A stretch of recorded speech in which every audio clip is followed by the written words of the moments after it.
Wa auhayna, dan kami Allah Subhanahu wa taala memberi wahyu ila Musa kepada Nabi Musa wa akhi dan saudara Nabi Musa. Siapa Pak? Ibu, Harun. Wahyu itu perintah, isinya adalah antabawwa'a, supaya kalian berdua wahai Nabi Musa dan Harun, kalian membuat liqaumikuma, untuk kaum kalian berdua yaitu Bani Israel, bimisra, di negeri Mesir, membuat buyutan, rumah-rumah untuk persembunyian. Kalau Raja Fir'aun nyari-nyari fulan, dicari arep disiksa, bisa sembunyi, bisa selamat. Itu yang pertama Pak ya.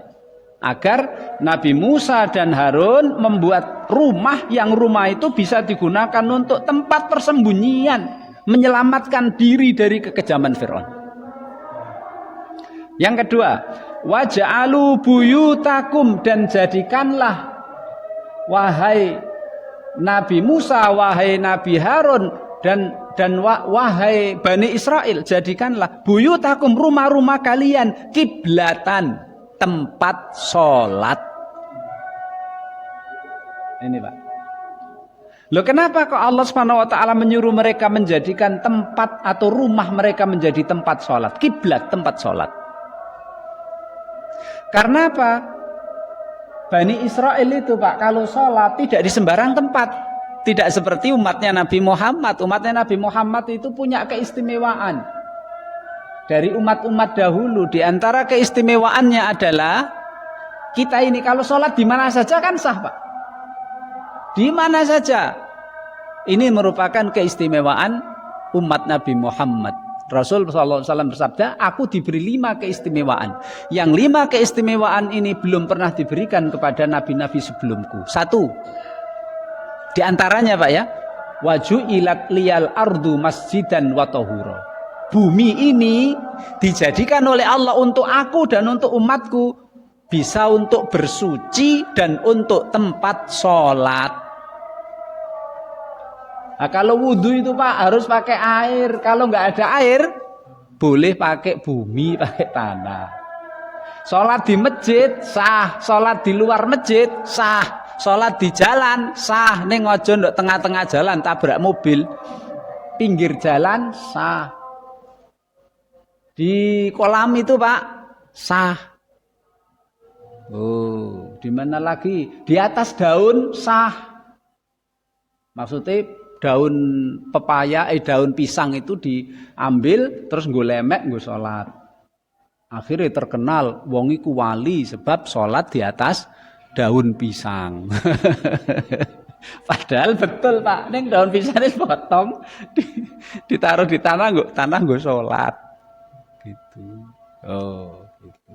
Ada yang sama juga Pak. Salat di atas sajadah, di atas air. Walah iya, wong ada cakruke di atas air, terus sajadah ditaruh situ nggo salat. Salat di atas sajadah, di atas air. Iya, mau di atas cakruk. Di atas air.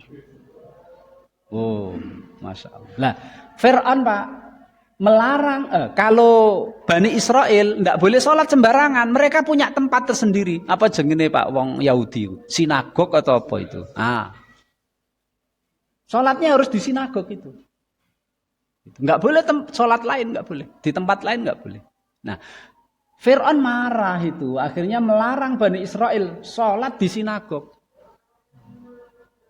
Loh, padahal Pak, sing jenenge sholat itu kan number 1, nomor 1 setelah syahadat iki sholat, dan yang pertama bisa dihisab adalah sholat. Kalau Fir'aun melarang sholat di sinagog, tetap akhirnya Allah Subhanahu wa taala membolehkan Bani Israel, waj'alu buyutakum kiblatan. Dah, jadikanlah rumahmu nggon sholat. Oleh karena darurat terpaksa.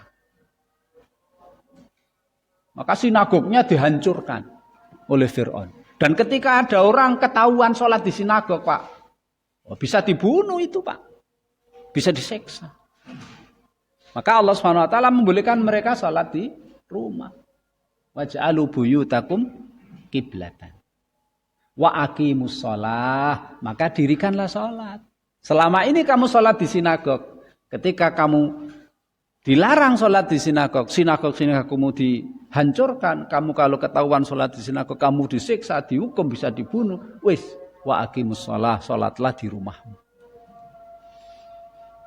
Wa basyiril mu'minin, berilah kabar gembira kepada orang-orang yang mukmin. Anggere wong mukmin taat kepada Allah, taat kepada Rasulullah akan ditolong oleh Allah. Ini kabar gembira, Pak. Maka ibadah, Pak ya, ibadah yang paling utama kita lakukan agar Allah Subhanahu wa taala menghilangkan kesedihan kita, menghilangkan musibah kita. Agar Allah Subhanahu wa taala membantu kita untuk mencapai tujuan dan cita-cita yang baik.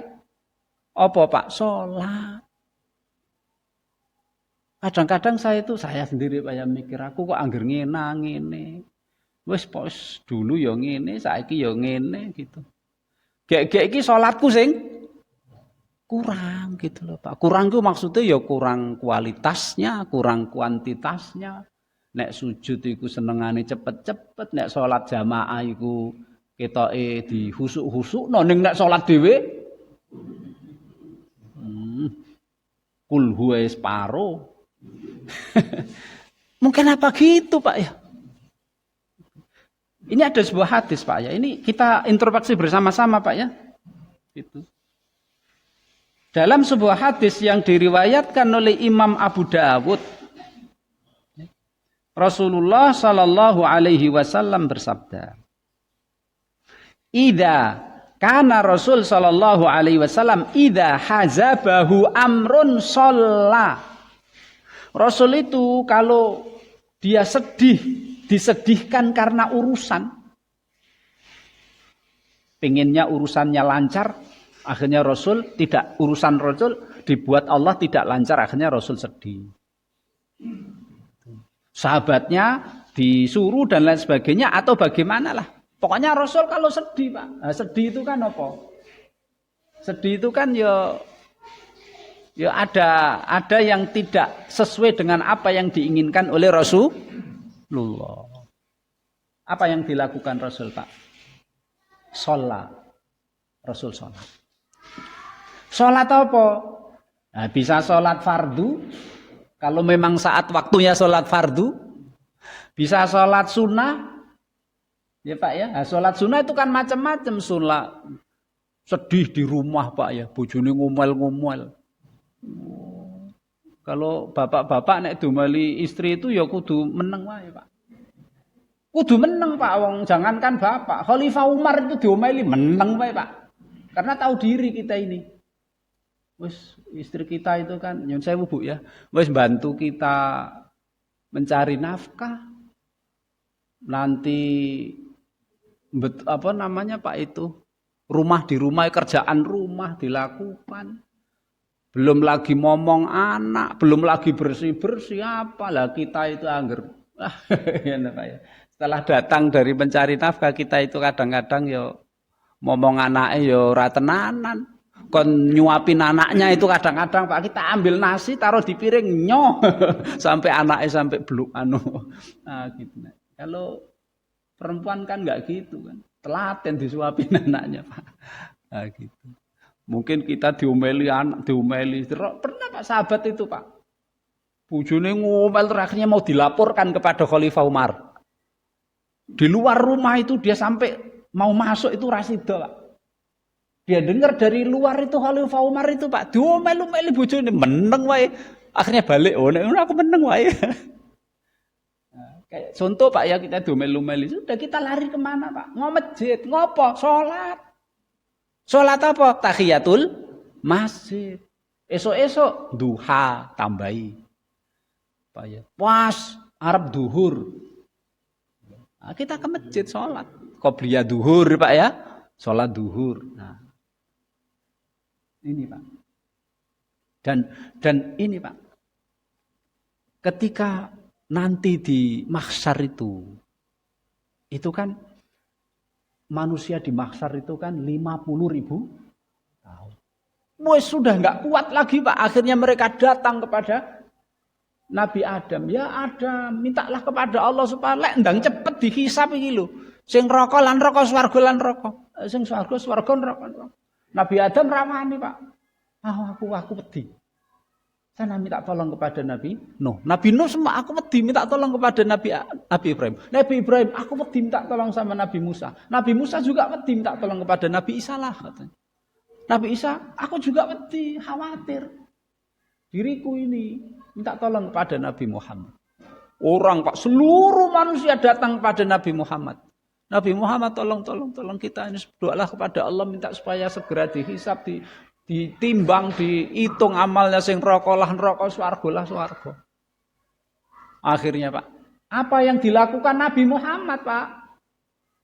Sujud. Lah sujud itu adalah inti dari sujud ini loh Pak. Makanya nyun sewu Pak, kalau sudah umur 50, 60 nih, saya juga belum ngalami Pak ya. Meskipun belum segitu, nih rasanya dewe Pak ya. Ketika muda dengan sekarang rasanya dewe Pak ya. Makan enak itu ketika muda dengan sekarang dewe Pak ya. Dewe. Apa-apa itu dulu nikmat, sekarang berkurang nikmatnya. Marilah kita buat Pak. Yang membuat kita nikmat sudah tidak lagi makanan lagi, nek ono enak ya kita makan. Tapi tidak makanan lagi yang jadi andalan kenikmatan kita. Sudah enggak penampilan, sudah enggak apa Pak. Yang membuat, marilah kita jadikan yang membuat kita nikmat adalah kita beribadah kepada Allah, terutama ketika kita ini sujud itu. Cuma kadang-kadang kita ini sujud itu pengen cepat-cepat lah. Padahal sujud itu adalah bukti kalau kita itu memang betul-betul tunduk, betul-betul pasrah, betul-betul mengaku kita ini adalah hamba Allah yang hina dina, tanpa pertolongannya kita tidak bisa berbuat apa-apa. Jadi yang pertama dilakukan Nabi Muhammad tadi sujud Pak, sujud.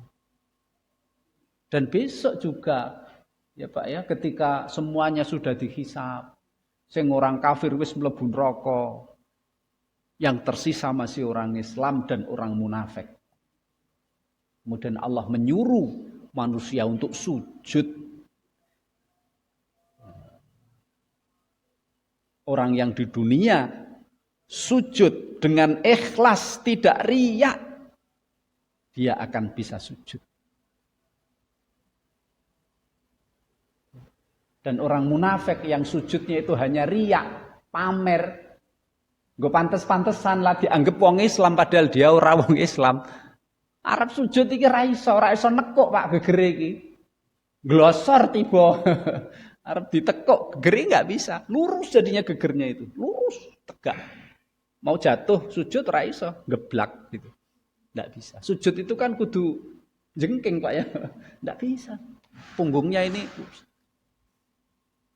Makanya Rasul sekali lagi saya hormati, kana Rasul idza hazabahu amrun sholat. Kalau urusannya ruwet, pengen sukses ora sukses, sedih, anakku wis gede kok ya piye, aku ya kerjaanku ya gajine ora mudah-mudah.